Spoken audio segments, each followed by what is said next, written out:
Good evening, guys. I'm RK Sharma. Hope you all are fine.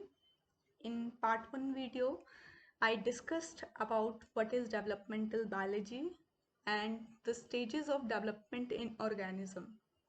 If you have any doubt in these topics, you can see my previous video. The link of that video is given below in description. So I start my next video, part 2 of developmental biology, in which I will discuss about some important topics like theory of epigenesis, preformationist theory, and comparative embryology.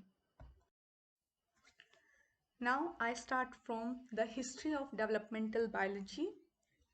इसमें हमारी main two theories हैं. One is preformationist theory and another is theory of epigenesis. ये दो theories हैं जिसको हम आगे detail में पढ़ेंगे नेक्स्ट स्लाइड्स में. फर्स्ट आई स्टार्ट फ्रॉम प्रीफॉर्मेशनिज्म और प्रीफॉर्मेशनिस्ट थ्योरी. तो इस थ्योरी को सपोर्ट करने वाले 3 साइंटिस्ट थे: जे स्वैमरडम, एम मालपीजी एंड एंटनी वैन ल्यूवेनहोक. इसमें आप देख सकते हैं पिक्चर्स में, ये जो हैं ये जे स्वैमरडम हैं जो एक डच साइंटिस्ट हैं, और एम मालपीजी एंड एंटनी वैन ल्यूवेनहोक. तो इन्होंने प्रीफॉर्मेशनिज्म थ्योरी को सपोर्ट किया था. अकॉर्डिंग टू दिस साइंटिस्ट, जो जितना भी एम्ब्रियोनिक डेवलपमेंट होता है आफ्टर द फर्टिलाइजेशन, जाइगोट बनता है. जाइगोट के बाद जितना भी उसमें एम्ब्रियोनिक डेवलपमेंट स्टार्ट होता है वो इंफॉर्मेशन पहले से ही मिनिएचर फॉर्म में मेल गैमीट और फीमेल गैमीट में प्रेजेंट होती है. तो ये थी प्रीफॉर्मेशनिज्म थ्योरी.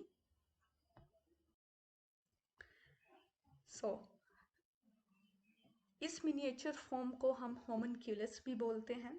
इससे नेक्स्ट थ्योरी आती है थ्योरी ऑफ एपिजेनेसिस.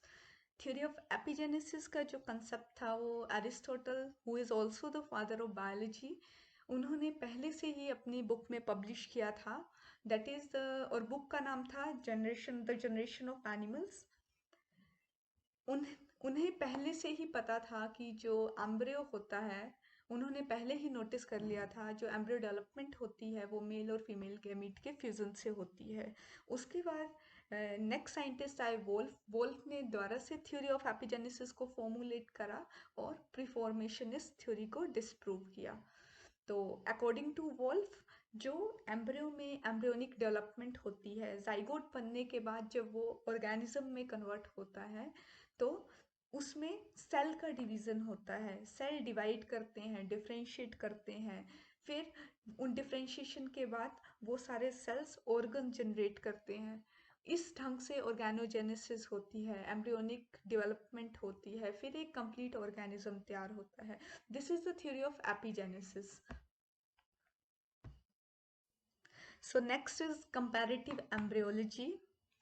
कंपैरेटिव एम्ब्रियोलॉजी के नाम से ही पता चल रहा है, जिसमें हम डिफरेंट स्पीशीज के एम्ब्रियो को कंपेयर करते हैं. फॉर एग्जांपल, जब एग की फर्टिलाइजेशन होती है, फर्टिलाइज्ड एग बनता है, जाइगोट बनता है, उस टाइम पे जाइगोट के पास हार्ट नहीं होता. पर जैसे जैसे डेवलपमेंट होती है, हार्ट डेवलपमेंट होती है, तो क्या वो जो हार्ट होता है वो इंसेक्ट्स और वर्टिब्रेट में सेम हार्ट होता है? अगर सेम हार्ट, सिमिलर हार्ट होता है, तो क्या जो डेवलपमेंट होती है वो सिमिलर होती है? तो ये डिफरेंट डेवलपमेंटल बायोलॉजी के क्वेश्चंस थे जिसको जिसे प्रूव करने के लिए कंपैरेटिव एम्ब्रियोलॉजी को पढ़ा जाता है. So comparative embryology, it is the comparison of embryo development across the species. The first known study of comparative developmental anatomy was undertaken by Aristotle. Aristotle ने अपनी जो बुक थी in the generation of animals, उसमें कुछ variations के बारे में note किया था कि जब एम्ब्रियोनिक डेवलपमेंट होती है तो वेरिएशंस होती हैं, जो उन वेरिएशंस के बारे में उसने अपनी बुक में बताया था. अब इस वेरिएशंस के बेसिस पे एरिस्टोटल ने ऑर्गेनिजम्स को 3 कैटेगरीज में डिवाइड किया था. Oviparous, viviparous, ovoviviparous. Oviparous animals जो एग से बोर्न होते हैं, जैसे for example birds, frogs and most invertebrates. And next है विविपेरस। विविपेरस एनिमल्स जो एज अ ऑर्गेनिज्म बर्थ लेते हैं, जैसे इन केस ऑफ मैमल्स।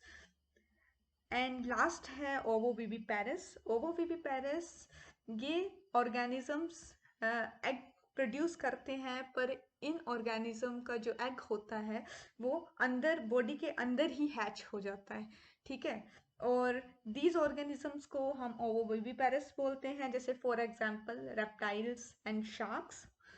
तो ये थे वेरिएशन के बेसिस पे कैसे कैसे एरिस्टोटल ने ऑर्गेनिजम्स को 3 कैटेगरी में डिवाइड किया था। एरिस्टोटल ने क्लीवेज को 2 पार्ट्स में डिवाइड किया था। One is holoblastic pattern of cleavage, another is meroblastic pattern of cleavage. Holoblastic pattern of cleavage जैसे जाइगोट था, जाइगोट में साइटोप्लाज्म का डिवीजन हुआ था। वो साइटोप्लाज्म स्मॉल स्मॉल सेल्स बनाता है, उसे ब्लास्टोमेयर बोलते हैं, और वो ब्लास्टोमेयर आगे जाके एक sphere like structure that is called blastula बनाता था। वो हमने प्रीवियस वीडियो में देखा था। तो जैसे फॉर एग्जांपल यहाँ देखो, ये सिंगल एग है, सिंगल सेल की क्लीवेज हुई, 2 सेल स्टेज में कन्वर्ट हुआ, 2 सेल से ये 4 सेल में, 4 सेल से 8 सेल स्टेज में कन्वर्ट हुआ। फिर आती है meroblastic pattern of cleavage. Meroblastic pattern of cleavage में क्या होता है, सेल का कुछ पोर्शन है वही डिवाइड करेगा, रिमेनिंग पोर्शन यॉर्क फॉर्मेशन में हेल्प करता है। जैसे ये सेल है, यहाँ पे कुछ पोर्शन डिवाइड कर रहा है, ये सेल 2 सेल में डिवाइड हो रहे हैं, और नीचे जो रिमेनिंग पोर्शन है वहाँ पे यॉर्क होता है। फिर ये ऊपर वाला 4 सेल 8 सेल स्टेज बन रही है। अब यॉर्क का काम क्या होता है, यॉर्क का काम होता है जो डिवाइड कर रहे हैं सेल उनको न्यूट्रिशन प्रोवाइड करना। एग सेल का जो पोर्शन होता है, यहाँ जैसे ये एग है, ठीक है, जहाँ पे सेल डिवाइड कर रहे हैं, इस पोल को बोलते हैं एनिमल पोल। जहाँ पे योग प्रेजेंट होता है उसको वेजिटल पोल बोलते हैं। नेक्स्ट वीडियो में हम क्लीवेज के बारे में पढ़ेंगे कि क्लीवेज कैसे होती है, different types of cleavage. Holoblastic cleavage के डिफरेंट टाइप्स होते हैं, मीरोब्लास्टिक क्लीवेज के डिफरेंट टाइप्स होते हैं। होलोब्लास्टिक क्लीवेज के फॉर जैसे 4 टाइप्स हैं, रेडियल, बाइलेटरल, स्पाइरल, रोटेशनल।